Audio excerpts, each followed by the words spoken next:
Olá, pessoal! Sejam bem-vindos de volta ao DesenvolveCast, o seu podcast de carreira e desenvolvimento. Eu sou Amanda Kseliauskas, líder da área de pessoas, e agora eu vou fazer a minha audiodescrição. Eu sou uma mulher branca, ruiva, uso óculos, olhos castanhos, e hoje eu estou vestindo uma blusa branca, uma saia vinho com florzinhas. A cada episódio, eu vou trazer uma curiosidade nova sobre mim para a gente se conhecer melhor. Vocês sabiam que o meu primeiro emprego foi aqui no Itaú e eu cantei um show de final de ano para mais de 1.000 pessoas? Incrível, né? E hoje, juntos, vamos explorar um tema super atual e relevante para o nosso dia a dia aqui no Itaú. Como usar a inovação para simplificar e otimizar resultados. A inovação é sobre otimizar o que já fizemos, encontrar soluções criativas para os desafios do dia a dia e principalmente para garantir a experiência dos nossos clientes seja a melhor possível. E para nos ajudar nessa conversa, hoje eu tenho o prazer de receber duas pessoas incríveis que entendem muito desse assunto. Ele, que é antropólogo, podcaster no Tudo é Culpa da Cultura e gosta muito de viajar para lugares tranquilos e isolados, Michel Alcoforado, e ele, que é gerente regional de empresas, youtuber há 15 anos, mestre no churrasco e pai do Benício de 8 anos, Thiago Alvarenga. Sejam muito bem-vindos ao nosso podcast. Primeiro eu vou pedir para vocês fazerem a audiodescrição de vocês. Oi, Amanda, que prazer enorme estar aqui contigo, com o Michel também. Eu vou me apresentar agora então, sou Thiago Alvarenga, sou um homem branco de 1,70 m, tenho cabelos pretos, olhos pretos, uma barba preta. Estou aqui hoje com uma camisa de linho azul marinho, uma calça de alfaiataria cinza e um tênis branco. Obrigado pelo convite, fiquei muito feliz, Amanda, ainda mais aqui que estou com o Thiago, né, aprendendo sempre com vocês. Eu sou Michel Alcoforado, sou antropólogo, um homem negro, 1,70 m, os cabelos já me foram, sou careca, barba, calça azul de linho, camisa azul e um tênis branco com a estrela vermelha, e é isso. Muito obrigada, mas antes da gente começar, eu queria falar sobre as curiosidades. Conta essa história, Thiago, que você é mestre churrasqueiro? Olha, modéstia à parte, eu faço um bom churrasco sim, e a minha especialidade é o bife ancho. E falando do Benício, né, meu filho, ao alto dos seus 8 anos, já é um grande empreendedor e negociador aí nas redes sociais. Que legal. E me conta uma coisa, se o Michel te convidar para fazer um churrasquinho em uma área isolada ali, que eu sei que ele se esconde no meio do mato, você topa? Ah, sem dúvida, esse convite eu não vou negar. Eu já aceitei, mas leva o Benício, né, que a gente vai arrumar alguma coisa para ele vender lá. Com certeza. E não me esqueçam de convidar para esse churrasco, viu? Eu posso cantar, a gente... Vai ser uma farra. Maravilha. Então, vamos começar então. A minha primeira pergunta para vocês é: a inovação parece algo complexo, mas pode estar naqueles pequenos insights ou ideias simples. Vocês se lembram de alguma sacada que gerou um impacto positivo no trabalho de vocês? Sem dúvida, Amanda.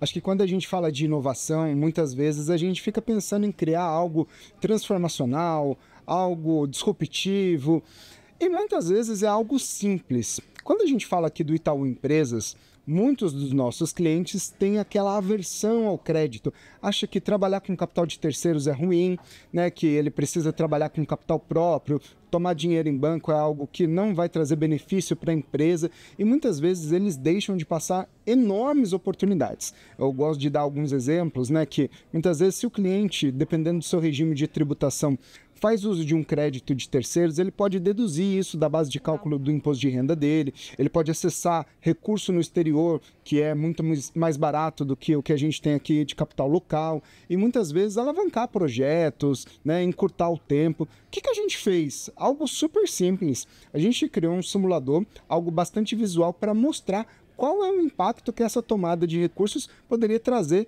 Uma coisa fluida, uma coisa simples. E mesmo sendo simples, algo que traz grande resultado para os nossos clientes. E eu acho que é por aí. Quando a gente vai nessa linha, a gente consegue ajudar o cliente e principalmente o nosso time a ter bastante sucesso. Muito bom. E você, Michel, tem algum exemplo que você usa para o seu dia a dia, para a sua vida? Ó, na minha vida, o que eu fiz logo, já tem bastante tempo, foi abolir e-mail, né? Eu tenho horror a e-mail.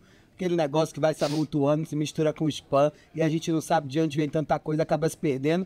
E aí, para mim, o principal canal de comunicação foi o WhatsApp, porque cria uma fluidez que está na minha própria vida e que eu trouxe para o mundo do trabalho e facilita muito a minha comunicação. Mas olhando para o campo das consultorias que eu faço para grandes marcas, eu gosto sempre de brincar que as grandes ideias saem de besteirinhas que a gente ouve no campo, em contato com os clientes e que mudam por completo, às vezes os negócios dos nossos clientes, né? E uma vez eu trabalhava no setor de moda, né, com grandes marcas de moda, e quando a gente chegou na loja, a consumidora me disse, você sabe que isso aqui é importado, né? Ela apontou para um casaquinho que tinha os pelinhos dentro. E eu disse, mas só isso aqui? Ela disse, não, eu sei que tudo é importado. Só que isso aqui é mais importado que o importado.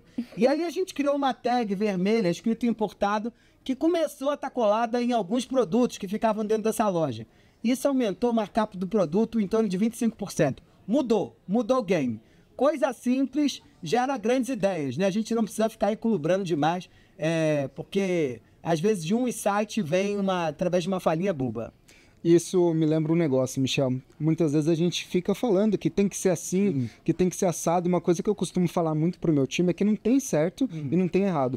Tem o que funciona e o que não funciona. Exatamente o exemplo que você deu, muito legal. Isso me lembra muito algo essencial, que é a segurança psicológica, e eu sei que o Michel adora, né, e que ele esteve em um evento aí recentemente. Queria que você contasse um pouquinho pra gente, um pouco do seu olhar sobre a segurança psicológica. Isso é o básico, né, dentro de qualquer ambiente de trabalho hoje, porque se nós estamos contratando gente e contratando essas pessoas porque elas sabem, mas acreditando que em pouco tempo aquilo que levou a gente a contratar elas não vai ser o que vai manter elas dentro de uma organização, porque elas vão precisar continuar aprendendo, o único caminho é apostar na segurança psicológica como forma de manter o aprendizado. E aí, uma autora fundamental nesse tema é Amy Edmond, que é uma professora de Harvard, né? Tive o privilégio de ser aluno dela, e ela traz uma correlação que eu acho decisiva na liderança, ou em qualquer ambiente de trabalho, né? Não importa a sua posição, que é como é que a gente cria um balanço perfeito, ou o mais perfeito possível, entre o desafio que se apresenta para o colaborador e, ao mesmo tempo, a possibilidade que ele tem de errar, né? Ou de entender que o erro faz parte desse processo como um todo. E eu gosto muito de um quadrante, né? De 4 quadrantes que ela constrói no trabalho dela, que ela vai dizendo que você tem um ambiente que é muito seguro psiquicamente, no sentido de o fulano pode errar à vontade e o desafio é baixo, você tem um time apático. E aí é duríssimo, né? Você chega todo dia no setor, tá todo mundo com aquela cara assim, vim porque tinha que vir, vim porque nada vai acontecer se eu não vir porque nada, não tá me cobrando nada. E ela diz, isso aí ninguém quer, né? Porque isso é um ambiente péssimo para inovação. Ambiente sem desafio, ambiente péssimo para inovação. Então ela diz, olha, se por outro lado você tem um ambiente com desafios altíssimos e com baixa segurança psicológica, inovação também não aparece. Você vai ter um time banatado, você vai ter um time sofrendo, você vai ter um time que você chega no lugar, tá todo mundo com os pés assim cravados no carpete, sabe? Desesperado para saber qual é a nova que o chefe vai vir. Qual é o ideal? O ideal é onde a gente consiga ter um modelo de liderança, um ambiente de trabalho, onde a aprendizagem contínua é algo default, assim, básico na nossa conversa, que é quando você consegue ter desafios altos, mas ao mesmo tempo com um cenário onde o erro é entendido como parte do processo e que a aprendizagem é entendida como um caminho fundamental na conexão com o próprio ambiente de trabalho. Isso se deve a um fator básico, assim, que a inovação tem um papel muito grande nessa transformação. Ninguém mais é contratado pelo que sabe. É verdade. Eu me lembro bem que estava uma vez em Bangalore conversando com o rei das startups de Bangalore, na Índia, conhecida como Vale do Silício, e ele virou para mim e falou o seguinte, se o fulano chegou aqui e tem mais de 5 anos de formado, pouco me importa o que ele estudou, onde estudou. Porque não há nada que você aprendeu na faculdade que seja decisivo no seu dia a dia se você tem mais de 5 anos de formado. E, Michel, enquanto você estava falando, eu lembrei de uma edição que eu participei do Web Summit que trouxe o fato do quanto o brasileiro é criativo. Os memes do Brasil são os melhores, né? Vamos combinar aqui. Mas por que a gente é tão criativo e quando a gente olha os índices de inovação, a gente ainda está ali atrás de vários países? Porque a gente não é intencional nos nossos processos, a gente não tem... Às vezes a gente acha que processo é totalmente oposto à inovação, e não, né? Eu queria entender, Thiago, se você tem algum exemplo para compartilhar com a gente sobre isso. Com certeza. Corroborando aqui com o que o Michel falou, a inovação, né, ela precisa ter utilidade, né? Não basta ser uma ideia mirabolante que não tem aplicabilidade. Então, quando ela é útil, quando ela aumenta a produtividade do time, quando ela facilita a vida do nosso cliente, ela se sustenta no longo prazo, né? Tem um exemplo bastante interessante, né? né? Porque muitas vezes a gente acha que, falando de inovação, a gente vai criar processo, vai robotizar e talvez a gente perde a essência daquilo que a gente precisa fazer, que é a conexão com o cliente. Em determinado momento, né, uma das coisas mais importantes para nós aqui é conquistar novos clientes, né? Tem um outro Itaú aí fora para a gente buscar. E muitas vezes a gente conquistava esses clientes, mas no momento mágico dessa conexão, a gente não tinha um processo bem desenhado. Então, a gente tinha uma FAQ, um orientador de como o cliente fazia a sua ativação no Bankline Empresas para que ele se autosservisse. Mas o que acontecia? Muitos clientes ficavam pelo caminho, a gente conquistou, mas a gente não ativava esse relacionamento. E a gente conseguiu resolver isso com uma coisa super mirabolante, que foi uma ligação do nosso agente de negócios, fazendo passo a passo com o cliente, a sua ativação, como ele cria os operadores. A gente conseguiu ativar um número muito maior de clientes, fazer com que esses clientes ingressassem aqui ao banco, ou seja, aquela ideia não precisa ser super criativa, mirabolante mais uma vez, mas precisa ter utilidade. E isso se sustenta no longo prazo e traz o que a gente espera, que é o cliente no centro. Acho que no nosso bate-papo já ficou claro que a tecnologia é uma grande aliada nossa no dia a dia. Mas agora eu estou muito curiosa se vocês têm algum exemplo, alguma ferramenta que vocês recomendariam que ajudam a gente a simplificar esses processos que são mais operacionais, né? E fazer com que as pessoas foquem naquilo que interessa, né? Acho que a gente já entendeu que a tecnologia tem uma capacidade enorme de otimização no nosso dia a dia. Vou passar para o Michel aqui. Vai, Michel. Olha, no meu caso, eu acho que em todos os casos, não dá para a gente pensar em qualquer tipo de inovação no dia a dia sem levar em consideração o impacto que as AIs vão ter na nossa vida, né? E eu brinco sempre que todo mundo fica assim, ah, meu Deus, como é que eu vou começar a mexer isso? Eu nunca abri o ChatGPT, eu nunca abri o Perplexo, eu nunca abri esse Manu chinês, eu nunca abri... Eu brinco sempre que esse é o tipo de coisa que a gente aprende mexendo, né? Acabou aquele tempo, como você estava nos anos 90, que a tua mãe te colocava no curso de informática para você abrir o MS-DOS, sei lá, ou o Word ou o pacote Office. A gente mexe e aprende a mexer nas tecnologias usando elas, né? E usando e vendo os outros usarem. Então, o caminho fundamental aqui é trazer isso para o teu dia a dia. No meu dia a dia, é muito importante, porque eu brinco sempre que tem várias matérias agora, mundo afora, já falando sobre isso, mas eu já vinha percebendo esse fenômeno há bastante tempo. Para mim, a inteligência artificial é como se fosse um assistente pessoal. Então, coisas que eu, várias vezes, tenho uma ideia no meio do caminho, que ia precisar tirar o bloco de notas para ficar organizando as minhas ideias, eu abro o ChatGPT e saio falando, e no final do dia eu peço para ele organizar isso em bullet points e guarda aquilo comigo, né? Um outro movimento importante também, que a gente não pode deixar de chamar atenção, no meu caso, ele se transformou num assistente importante também para conceitos. Sei lá, eu li livro pra caramba ao longo da minha vida. Só que como é que eu fazia antigamente? Eu precisava buscar o livro na minha biblioteca, que é grande pra chuchu, para saber como é que era o conceito do Bauman sobre modernidade líquida. Eu não preciso disso mais para determinados trabalhos que são muito simples. Eu posso pedir o ChatGPT ou o Perplexo para dizer, resuma para mim em um parágrafo o que é modernidade líquida para o Bauman.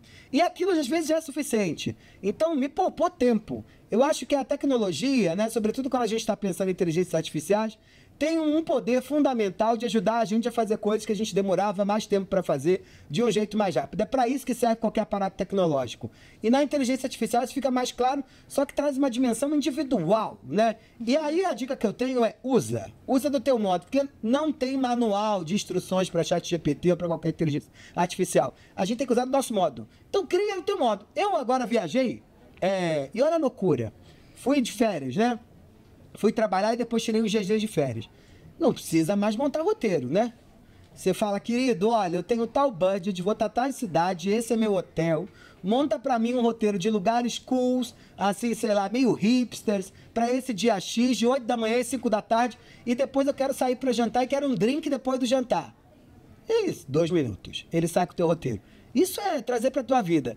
Então, essa capacidade de tomar tempo e tomar facilitação do dia a dia mesmo, eu acho que é um ponto importantíssimo. Super, e otimizar tempo, mas antes de você chegar nesse lugar de otimizar tempo, invista tempo para entender como a tecnologia e a inteligência artificial pode te ajudar no seu dia a dia, né? Uma coisa que eu gosto bastante que o Michel trouxe aqui é usar a inteligência artificial para fazer coisas, né, que você pode delegar, porque tem coisas que só o ser humano pode fazer, que é aquela questão de escutar uma pessoa, de criar uma conexão, de gerar encantamento para o cliente. Eu entendo que a inteligência artificial ou qualquer outra tecnologia, né, Michel, ela vai ajudar a gente a potencializar as coisas, a ganhar tempo, a ganhar eficiência, a ter uma vida melhor.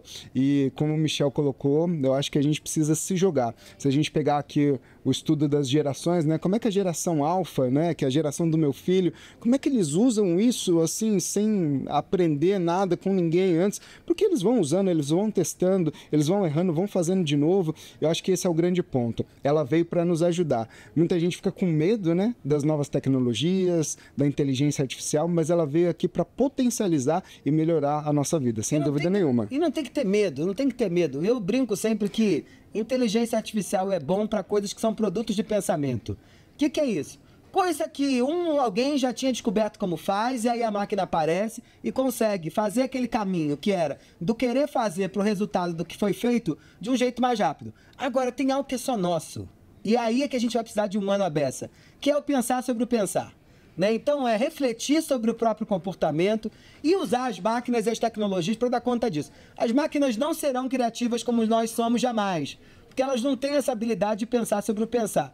Em todas as suas inovações, elas não conseguirão. Agora, eu que posso pensar sobre o pensar, posso me valer de uma tecnologia dessa para fazer isso de um jeito mais rápido, com uma escala maior, numa velocidade ainda maior.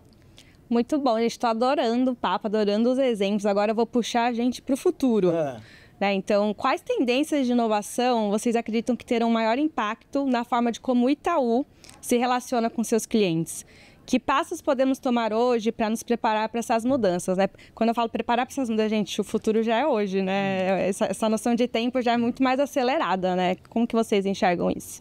Eu acredito, Amanda, que em linha com o que a gente trouxe aqui sobre a inteligência artificial, as novas tecnologias, o que vai acontecer é que daqui para frente, o que a gente vai ver é a hiperpersonalização. Essa quantidade de dados que a gente tem disponível, como o Michel colocou, puxa, às vezes eu vou soltando os meus insights do dia, as minhas ideias, e peço para o ChatGPT organizar isso para mim no final do dia em bullet points. A gente tem cada vez mais acesso a dados. Qual que é o objetivo disso? Daqui para frente, não só o Itaú, mas o mercado de uma forma geral, ou seja, todo o segmento que atende o cliente vai utilizar-se desses dados para dizer para o cliente aquilo que eu já conheço, sem mesmo ele me dizer, né, o que ele precisa. Então, eu acho que esse vai ser o grande pulo do gato, né? Então, a gente vai ser cada vez mais provocado a trazer algo hiper personalizado para o cliente. Perfeito. Acho que vale a gente pensar quais exemplos, quais empresas podem ensinar a gente a olhar para esse lugar também. Alcoforado, você tem algum exemplo para dar para a gente? Acho que a gente pode olhar para as grandes empresas de tecnologia que vêm fazendo esse trabalho de hiperpersonalização com uma habilidade gigantesca. E uma delas que eu acho genial é a Amazon, né? Eu tenho um dilema grande que tem uma biblioteca enorme e, obviamente, não sei os livros que tenho mais, né? Quando você passa de um determinado número, você não faz mais ideia. E aí vivia comprando livro repetido. Achava que não tinha, quando chegava em casa, falava, mas eu já tenho. Resultado, quando a Amazon diz para mim, olha, Michel, você comprou esse bagulhinho aqui em 2020. Eu tenho um trabalho, ao invés de gastar meu dinheiro com coisa que eu não precisava gastar, eu levanto da cadeira, vou lá na minha biblioteca e fico procurando um livro que eu não estou conseguindo encontrar. Isso é hiperpersonalização à beça. Mas acho que tem um aspecto importante, que as tecnologias vão ser fundamentais, e as marcas têm se valido disso à beça, que é cada vez mais a gente entender que conversão só se dá através de muita conversação. Então, eu preciso estar inserido num hall de conversas produzidas por uma marca para conseguir converter aquilo em alguma coisa, ou converter o cliente a comprar dentro do meu produto. E aí, dado que não há, né, na quantidade de clientes que o Itaú tem, possibilidade da gente ter um campo de gente disposto a conversar à beça com os nossos clientes na necessidade deles, a inteligência artificial e a tecnologia de uma forma geral vai ocupar um papel decisivo dentro desse movimento, que é isso que a gente faz com o ChatGPT, né? O moço lá do ChatGPT estava reclamando com a quantidade de oi, tudo bem, bom dia, boa tarde, boa noite que a gente dá para a máquina e quanto isso custa. Mas a gente precisa disso por quê? Porque conversação é o que permite esse engajamento, essa conexão. Então, hiperpersonalização, junto com essa capacidade da gente pensar conversão através de novos canais de conversação, eu acho que vai ser decisivo daqui para frente. Estava refletindo sobre esse lugar de escuta de cliente, de feedback, Você acredita que a gente tem que olhar com empatia para o cliente? Eu acho que empatia é uma palavra que a gente deveria abolir do nosso vocabulário. E abolir por quê? Porque não dá para se colocar no lugar do outro jamais. Né? É bom a gente aceitar que você deve se colocar no lugar do outro. E aí eles usam palavrinhas em inglês, colocar o sapato do outro, por aí vai. E eu me lembro, gosto de contar essa história, que cheguei numa sala de aula, era um projeto para a Olimpíada Paralímpica, e estavam todos os alunos de cadeira de roda. E eu disse para eles, gente, o que vocês estão fazendo de cadeira de roda? E eles me disseram, olha, a gente está aqui vivendo, como é que alguém de cadeira de roda vive? Eu disse, e se tiver um tropeço e a cadeira bombear, o que vocês fazem? Eles me disseram, eu levanto. Aí eu falei, então não, né? O que a gente pode fazer para entender o ponto de vista do outro? É entender o outro na sua outra idade. O que é isso? Eu, sendo um homem negro de classe média alta, consigo facilmente, se eu estiver atento e com escutativa, me colocar no lugar de uma mulher. Não me colocar no lugar de uma mulher achando que eu vou me sentir como uma mulher. Mas eu consigo perceber, se eu estiver com o ouvido muito atento, os dramas e as dificuldades que uma mulher enfrenta quando está saindo da sua casa para o trabalho, por exemplo, coisas que eu não preciso passar. Né? Isso é escutativa. E entendendo que esse outro que está passando por isso tem as suas razões e as suas implicações que a gente atento pode dizer. Então a palavra, no lugar de empatia, a gente deve usar uma palavrinha que os antropólogos adoram, que é alteridade. Que é como é que eu entendo esse outro nas dificuldades que esse outro vive, aceitando que jamais vou conseguir me colocar no lugar do outro. Muito bom. A gente já está caminhando para o final. Eu vou fazer uma brincadeirinha com vocês, mas antes eu queria saber se vocês têm alguma consideração, algum ponto que destacou para vocês, que vocês queiram comentar. Eu acho que vale a pena sim, Amanda, como o Michel colocou aqui, sobre essa questão, né, de sentir, né, aquilo que o outro está sentindo, trazendo um pouco aqui para dentro do Itaú, a gente tem um ritual super importante de ouvir o cliente, de ler os comentários daquilo que ele coloca nas nossas pesquisas de satisfação, por exemplo, mas eu acho que mais importante do que isso é tirar esses dados dos dashboards e colocar na prática, né? A gente tem rituais aqui onde participam todos os colaboradores do ecossistema que atendem o cliente, comercial, tecnologia, produtos, e pegar essas dores do cliente e transformar em ações que de fato vão melhorar o dia do cliente. Então, acho que essa leitura de dados é muito importante, mas tem que traduzir no dia a dia em coisas que vão melhorar a vida não só do cliente, mas também do nosso time. E feedbacks dentro dos times, eu acho que esse é um elemento decisivo também, né? Porque para a construção de um ambiente seguro psicologicamente, que é fundamental para a gente promover e provocar ciclos de inovação, a gente precisa ouvir, né? Ouvir a beça. Então eu sei que a vida é difícil a beça, você tá atolado de coisa, muita meta, muito bagulho pra você dar conta, mas coloca aí na tua agenda, igual você escova dente, igual você toma banho, igual você entra no carro pra vir pra cá, escutar teu time com o ouvido aberto, né? Com menos areia e com menos filtro, porque a gente às vezes já ouve o outro achando, mas eu já sei o que ele vai dizer. Você sabe o que ele vai dizer, mas você não sabe por que ele tá dizendo o que ele tá dizendo.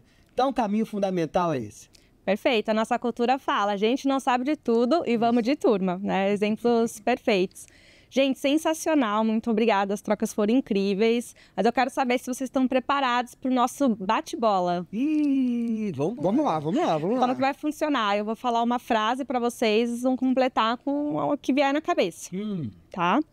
A habilidade mais essencial para o futuro é... Comunicação. Eu ia falar essa, comunicação. Não tem jeito. Vamos junto. A gente é o que a gente diz que a gente é. Muito bom. Para me tornar um profissional estratégico, eu preciso abrir mão de... Sair do controle de tudo e delegar, envolver as pessoas, dar espaço para todos crescerem. Não dá para ter medo. Não dá para ter medo. Vem com medo mesmo, mas vem, né? Não dá para o medo te aprisionar. E para fechar, o melhor jeito de se desenvolver é... Todo dia. Curiosidade. Tem que ter interesse, assim. Não pode alguém passar de outra área do teu lado, você sabe, trabalhar no crédito, fulano trabalha no mercado de ações, você encontrar com ele no elevador e ele falar, eu sou do mercado de ações, e você ficar quieto. Me dá. Curiosidade. Muito bom. Thiago, Michel, foi um super prazer essa troca aqui com vocês. E chegamos ao final de mais um episódio do DesenvolveCast. Mas a sua jornada de desenvolvimento não encerra por aqui. Os episódios anteriores já estão disponíveis para você assistir e para você ver quantas vezes você quiser. Fica com a gente.